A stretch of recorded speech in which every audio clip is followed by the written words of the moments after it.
time. I think I have to check my clock and everything. Let's see.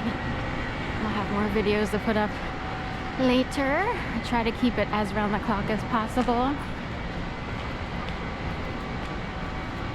We're here on Chancellor Street, and this whole big Hyatt hotel here, Hyatt Centric, isn't that an interesting name, Centric? Usually psychologists use the word egocentric to describe a lot of men. I'm kidding. Anyone, it could be anyone, male or female or anywhere in between. Anyone who is a little bit too ego-based, and it could be even like they don't know how to, you know, deal with other people. So there's all kinds of reasons someone would be ego-based. But this whole lot where the Hyatt Centric was empty. Can you believe that? Except for Little Pete's restaurant on the corner where this restaurant is. I forget what it's called. But this used to be a Little Pete's diner, Little Pete's number 2. I showed Little Pete's yesterday up at the Philadelphian. So that was the other one. I think there were only 2. But the Little Pete's was here. Now it's Elmira so probably like the Palmyra Bridge, or I knew someone named Myra, so I wondered. Anyway, it was a little diner and had its regulars, so it was a whole big story that this, you know, the diner had to be demolished and shut down for this new development. And Little Pete's was kind of featured or shown for the reality show with the comedians way back when there was a guy, Rich Voss, or someone with the last name Voss, like Voss Water, V-O-S-S. He would eat at Little Pete's before doing a show at like Helium or what have you. We've had different comedy clubs, but for the usual small circuit tour, I guess, Helium would be the place. Maria Bamford has been there. I got free tickets. You still have to pay, like, you know, like for drinks or food or whatever. There's always like a fee at the quote-unquote restaurant. But anyway, free tickets to see Maria Bamford. When I first returned, I needed anything to lift my spirits. She kind of advertised like, hey, ginger cakes, you know, anyone out there need free, you know, if you need to get free entry, let me know. She had a limited supply of special tickets or whatever. So I took advantage of it. It actually worked. So that was cool. She was funny. So I've always loved Maria Bamford because way back in the day when she first started-ish, like when she started to become popular, I was like, someone who totally, I understand what she's talking about. I totally get what it's like to work for a temp agency and I've always wondered, like, who's the manager of a temp agency and calls up saying, Maria, have I got a job for you? You just have to wear special diapers and this, that, and so anyway, but you get the point. But Little Pete's, oops, that bus almost ran someone. Little Pete's Nissan NV 2500 van. Little Pete's is where this Richard Voss, or Voss the comedian, would go. My mom used to have a fake plant similar to this downstairs with big shiny leaves, and I wondered how much they were.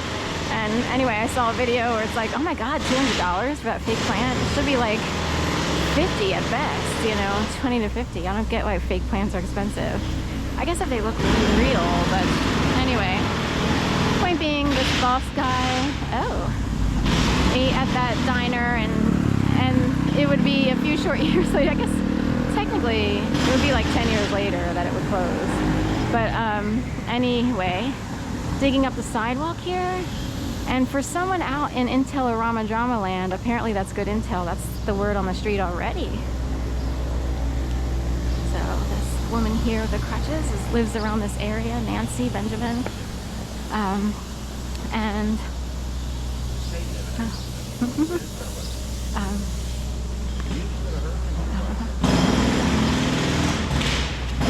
so anyway, Sedilio there did a quick walk before some dog walks.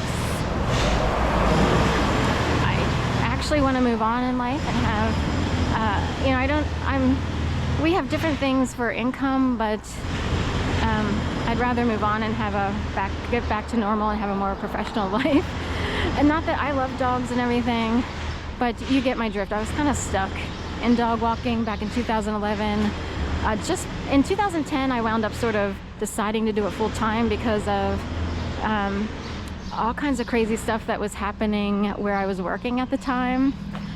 And it was actually called Women in Transition. Now I would know not to work at certain companies with certain names, but I didn't know that back then. And I was wondering why everyone was incredibly the opposite of that which they preached. It was supposed to be a counseling type center that helped people in, you know, domestic violence situations, help them sort of navigate court systems and or move on to better housing and this, that, and the other.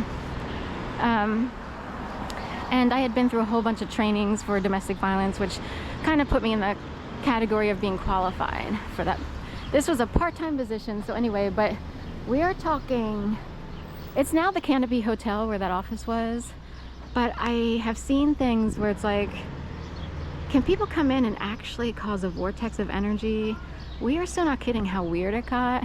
And I realized I can't work there because something weird's going on. It's like, is voodoo real? Like, I'm so not kidding.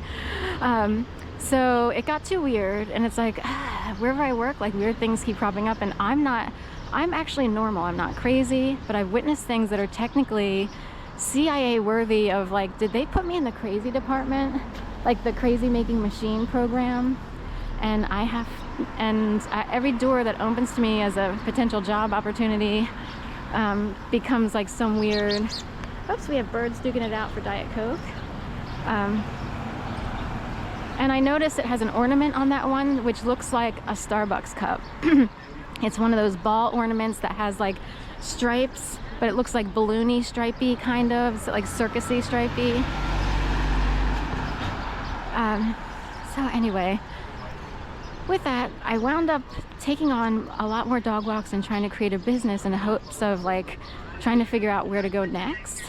I considered moving away from Philadelphia back in 2010. I was running with a running group, and that seemed to be like a connector bridge to maybe connecting with people out in the Pacific Northwest. But my world would turn upside down in January of 2011, less than a year after I took on dog walking as a full-time endeavor, but which was supposed to be temporary.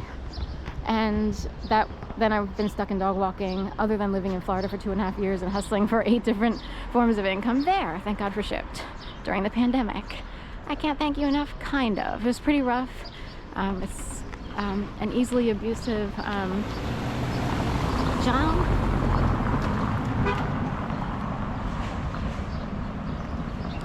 So we'll just leave it at that. Most drivers actually are hustling and hurrying as best they can.